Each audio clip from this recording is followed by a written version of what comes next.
proposition need not be true, so far as concerns the way in which it implicates the logical subjects with the predicate. For the primary physical feeling of that nexus by the prehending subject may have involved oscillation, according to categorical condition B. In this case, the proposition subjects the physical enjoyment of a nexus with the definition of its predicate, whereas that predicate may have only been enjoyed conceptually by these logical subjects. Thus, what the proposition proposes as a physical fact in the nexus, was in truth only a mental fact. Unless it is understood for what it is, error arises. Such understanding belongs to the subjective form. But if the primary physical feeling involves no reversion in any stage, then the predicate of the proposition is that eternal object which constitutes the definiteness of that nexus. In this case, the proposition is, without qualification, true.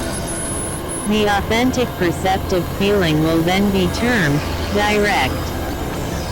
Thus there are indirect perceptive feelings when reversion is involved, and direct perceptive feelings and feelings of both these species are termed authentic. In the case of these authentic feelings, the predicate has realization in the nexus, physically or ideally, apart from any reference to the prehending subject. Thirdly, and lastly, the predicative feeling may have arisen in the prehending subject by reversion, according to the heading S of the previous Propositions and Feelings. 263. Section. In this case the predicate has in it some elements which really contribute to the definiteness of the nexus, but it has also some elements which contrast with corresponding elements in the nexus. These latter elements have been introduced in the concrescence of the prehending subject. The predicate is thus distorted from the truth by the subjectivity of the prehending subject. Such a perceptive feeling will be termed unauthentic. Unauthentic feelings are feelings derived from a imagination, in the sense that there is only one physical basis for the whole origination, namely, that physical feeling which is both the indicative feeling and the physical recognition. The imagination is tied to one ultimate fact. Section B. Imaginative feelings belong to the general case when the indicative feeling and the physical recognition differ. 402. But there are degrees of difference, which can vary from the case when the two nexus, forming the objective data of the two feelings respectively, enjoy the extreme of remote disconnection, to the case at the other extreme when the two nexus are almost identical. But insofar as there is diversity between the feelings, there is some trace of a pre-imagination. The proposition which is the objective datum of an imaginative feeling has a predicate derived, with or without reversions, from a nexus which in some respects differs from the nexus providing the logical subjects. Thus the proposition is felt as an imaginative notion concerning its logical subjects. The proposition in its own nature gives no suggestion as to how it should be felt. In one prehending subject it may be the datum of a perceptive feeling, and in another prehending subject it may be the datum of an imaginative feeling. But the subjective forms of the two feelings will differ according to the differences in the histories of the origination of those feelings in their respective subjects. The subjective forms of propositional feelings are dominated by valuation, rather than by consciousness. In a pure propositional feeling, the logical subjects have preserved their indicated particularity, but have lost their own real modes of objectification. The subjective form lies in the twilight zone between pure physical feeling and the clear consciousness which apprehends the contrast between physical feeling and imagined possibility. A propositional feeling is a lure to creative emergence in the transcendent future. When it is functioning as a lure, the propositional feeling about the logical subjects of the proposition may in some subsequent phase promote decision involving intensification of some physical feeling of those subjects in the nexus. Thus, according to the various categorical conditions, propositions intensify, attenuate, inhibit, or transmute, without necessarily entering into clear consciousness, or encountering judgment. The theory of prehensions. 264. It follows that in the pursuit of truth even physical, 403J feelings must be criticized, since their evidence is not final apart from an analysis of their origination. This conclusion merely confirms what is a commonplace in all scientific investigation, that we can never start from dogmatic certainty. Such certainty is always an ideal to which we approximate as the result of critical analysis. When we have verified that we depend upon an authentic perceptive feeling, whose origination involves no reversions, then we know that the proposition which is the datum of that feeling is true. Thus there can be no immediate guarantee of the truth of a proposition, by reason of the mode of origination of the propositional feeling, apart from a critical scrutiny of that mode of origination.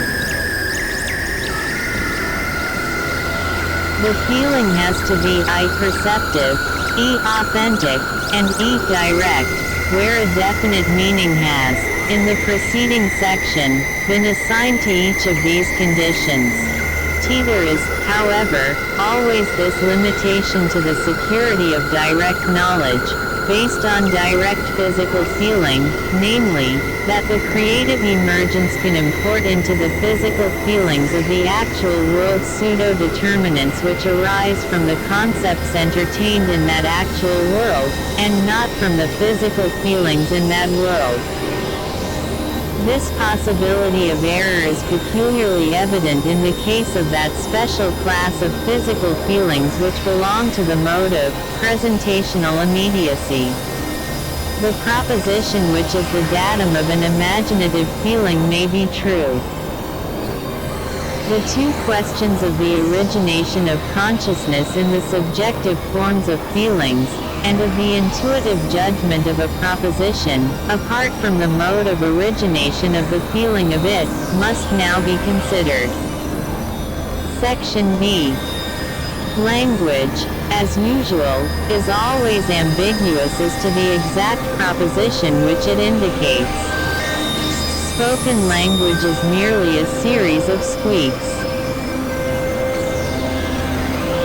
Its function is 1% to arouse in the prehending subject some physical feeling indicative of the logical subjects of the proposition, F3 to arouse in the prehending subject some physical feeling which plays the part of the physical recognition, Y to promote the sublimation of the physical recognition into the conceptual, predicative feeling, 8 to promote the integration of the indicative feeling and the predicative feeling into the required propositional feeling.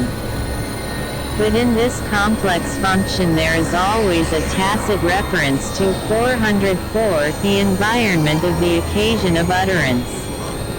Consider the traditional example, Socrates is mortal. This proposition may mean, it is mortal. In this case the word, Socrates, in the circumstances of its utterance merely promotes a physical feeling indicating the it which is mortal. The proposition may mean, it is Socratic and mortal, where Socratic is an additional element in the predicative pattern. Propositions and feelings. 265. We now turn to the words denoting the predicative pattern, namely, either mortal or Socratic and mortal. The slightest consideration discloses the fact that it is pure convention to suppose that there is only one logical subject to the proposition. Tile word mortal means a certain relationship to the general nexus of actual entities in this world which is possible for any one of the actual entities. Mortal does not mean mortal in any possible world, it means mortal in this world. Thus there is a general reference to this actual world as exemplifying a scheme of things which render mortality realizable in it. The word Socratic means realizing the Socratic predicate in Athenian society. It does not mean Socratic in any possible world, nor does it mean Socratic anywhere in this world, it means Socratic in Athens. Thus, Socratic, as here used, refers to a society of actual entities realizing certain general systematic properties such that the Socratic predicate is realizable in that environment. Also the Athenian society requires that this actual world exemplifies a certain systematic scheme, amid which Athenianism is realizable. Thus in the one meaning of the phrase, Socrates is mortal, the logical subjects are one singular at Socrates and the actual entities of this actual world, forming a society amid which mortality is realizable and including the former, it. In the other meaning, there are also included among the logical subjects the actual entities forming the Athenian society. These actual entities are 405 required for the realization of the predicative pattern, Socratic and mortal, and are the definitely indicated logical subjects. They also require that the general scheme of this actual world be such as to support Athenianism, in conjunction with mortality. Plus, chapter versus the higher phases of experience. Section I. 406 Comparative feelings are the result of integrations not yet considered. Their data are generic contrasts. The infinite variety of the more complex feelings come under the heading, comparative feelings. We have now to examine two simple types of comparative feelings. One type arises from the integration of a propositional feeling with the indicative feeling, from which it is partly derived. Feelings of this type will be termed intellectual feelings. This type of comparative feelings is subdivided into two species. One species consists of conscious perceptions, and the other species consists of intuitive judgments. The subjective forms of intuitive judgments also involve consciousness. Thus, conscious perceptions and intuitive judgments are like intellectual feelings. Comparative feelings of the other type are termed physical purposes. Such a feeling arises from the integration of a conceptual feeling with the basic physical feeling from which it is derived, either directly according to categorical condition IV, the category of conceptual valuation, or indirectly according to categorical condition V, the category of conceptual reversion. But this integration is a more primitive type of integration than that which produces, from the same basic physical feeling, the species of propositional feelings termed perceptive. The subjective forms of these physical purposes are either adversions or aversions. The subjective forms of physical purposes do not involve consciousness unless these feelings acquire integration with conscious perceptions or intuitive judgments. 407. Section 2. In an intellectual feeling, the datum is the generic contrast between a nexus of actual entities and a proposition with its logical subjects members of the nexus.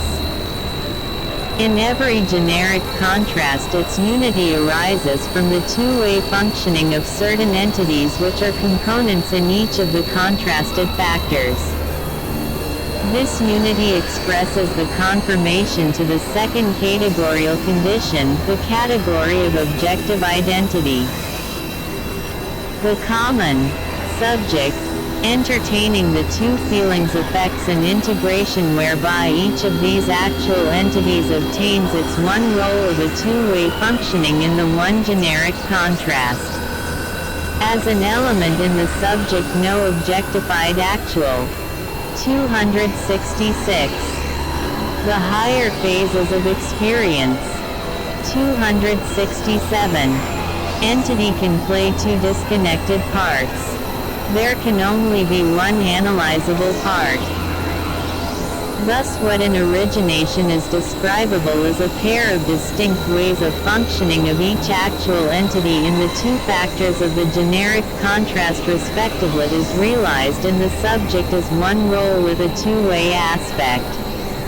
This two-way aspect is unified as contrast. This one analyzable part involves in itself the contrast between the sheer matter of fact, namely, what the objectified actual entity in question contributes to the objectified nexus in the physical feeling, and the mere potentiality of the same actual entity for playing its assigned part in the predicative pattern of the proposition, in the eventuality of the proposition's realization. This contrast is what has been termed the affirmation-negation contrast. It is the contrast between the affirmation of objectified fact in the physical feeling, and the mere potentiality, which is the negation of such affirmation, in the propositional feeling. It is the contrast between, in fact, and, might be, in respect to particular instances in this actual world. The subjective form of the feeling of this contrast is consciousness. Thus in experience, consciousness arises by reason of intellectual feelings, and in proportion to the variety and intensity of such feelings. But, in conformity with the 7th 408 categorical condition, the category of subjective harmony, subjective forms, which arise as factors in any feeling, are finally in the satisfaction shared in the unity of all feelings, all feelings acquire their quota of irradiation in consciousness. This account agrees with the plain facts of our conscious experience.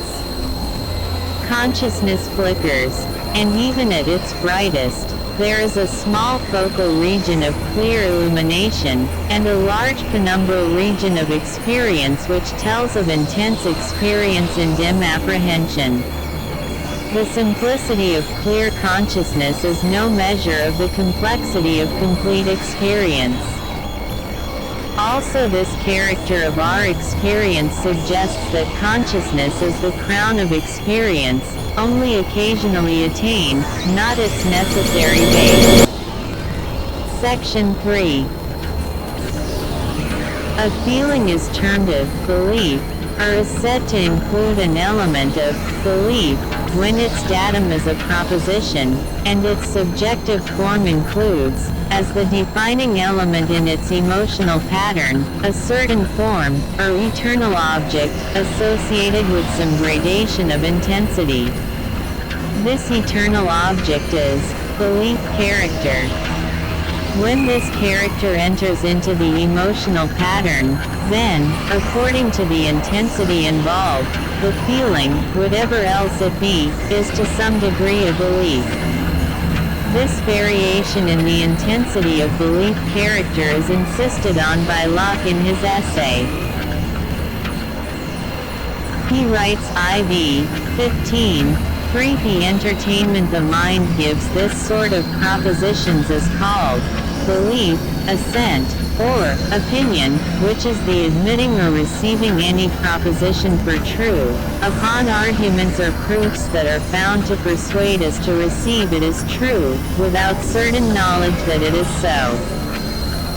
268. The theory of prehensions. And herein lies the difference between probability and certainty, faith and knowledge, that in all that parts of knowledge there is intuition, each immediate idea, each step has its visible and certain connection, in belief not so. 409. Locke's distinction between certainty and uncertain belief is admirable. But it is not nearly so important as it looks.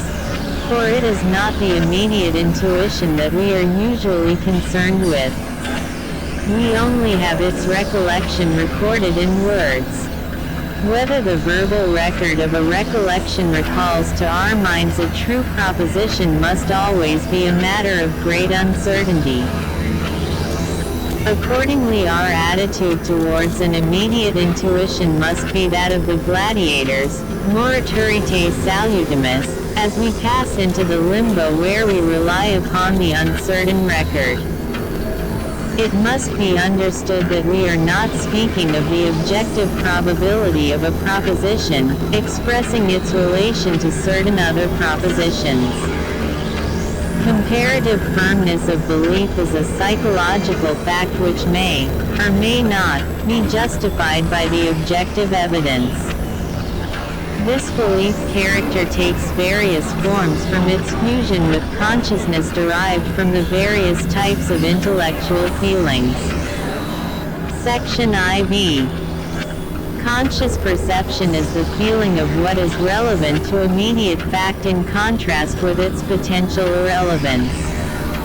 This general description must now be explained in detail.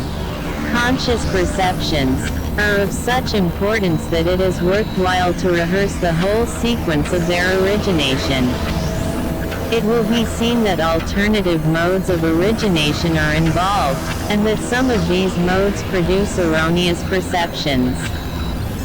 Thus the criticism of conscious perceptions has the same importance as the criticism of judgments, intuitive and inferential. In the first place, there is one basic physical feeling, from which the whole sequence of feelings originates for the subject in question. From this physical feeling, the propositional feeling of the sort termed perceptive arises.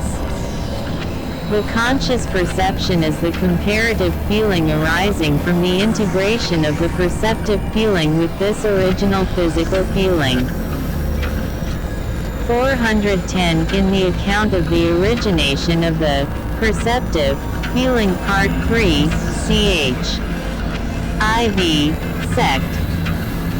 IV. The various species of such feelings are analyzed first into authentic feelings and unauthentic feelings, and secondly, authentic feelings are analyzed into direct feelings and indirect feelings. Without qualification, a direct perceptive feeling feels its logical subjects as potentially invested with a predicate expressing an intrinsic character of the nexus which is the initial datum of the physical feeling. With qualification, this statement is also true of an indirect feeling.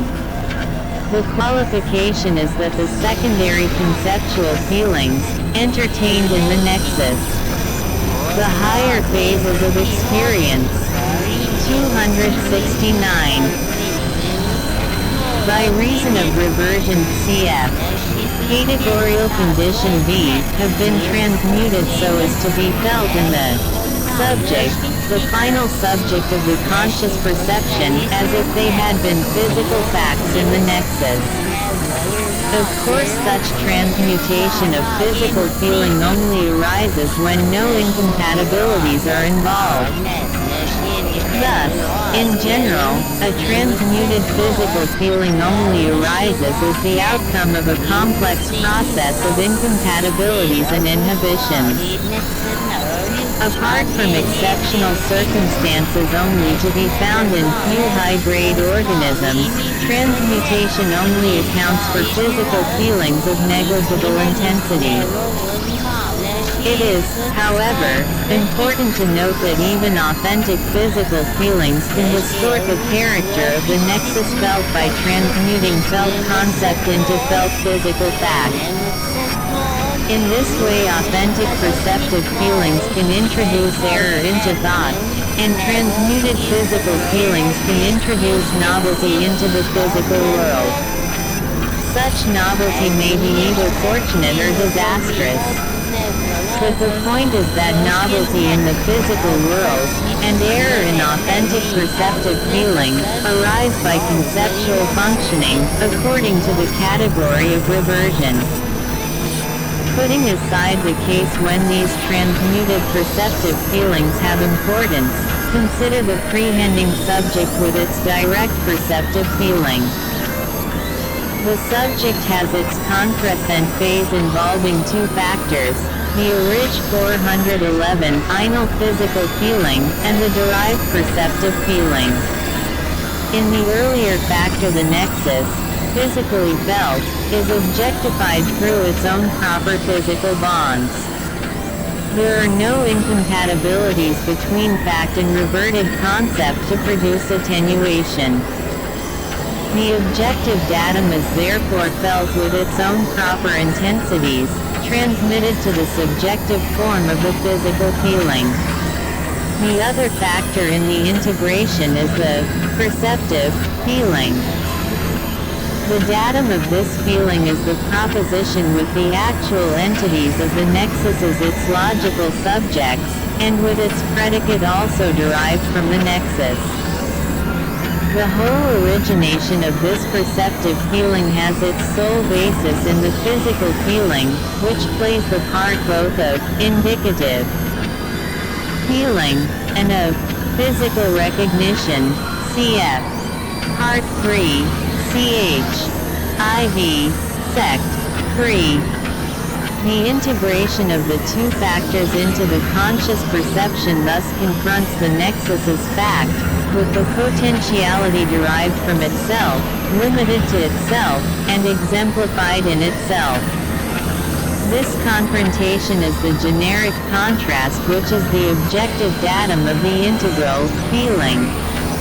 The subjective form thus assumes its vivid immediate consciousness of what the nexus really is in the way of potentiality realized. In Hume's phraseology, there is an impression of the utmost force and vivacity. There are therefore two immediate guarantees of the correctness of a conscious perception. One is Hume's test of force and vivacity, and the other is the illumination by consciousness of the various feelings involved in the process. Thus the fact that the physical feeling has not transmuted concept into physical bonds lies open for inspection. Neither of these tests is infallible. There is also the delayed test, that the future conforms. 270. The theory of prehensions. To expectations derived from this assumption. This latter test can be realized only by future occasions in the life of an enduring object, the enduring percipient. It is to be observed that what is in doubt is not the immediate perception of a nexus which is a fragment of 412, the actual world. The dubitable element is the definition of this nexus by the observed predicate. An unauthentic perceptive feeling arises in the subject when its own conceptual origination from its own basic physical feeling passed on to the secondary stage of producing a reverted conceptual feeling to play the part of predicative feeling. The physical feeling may, or may not, have also suffered loss of direct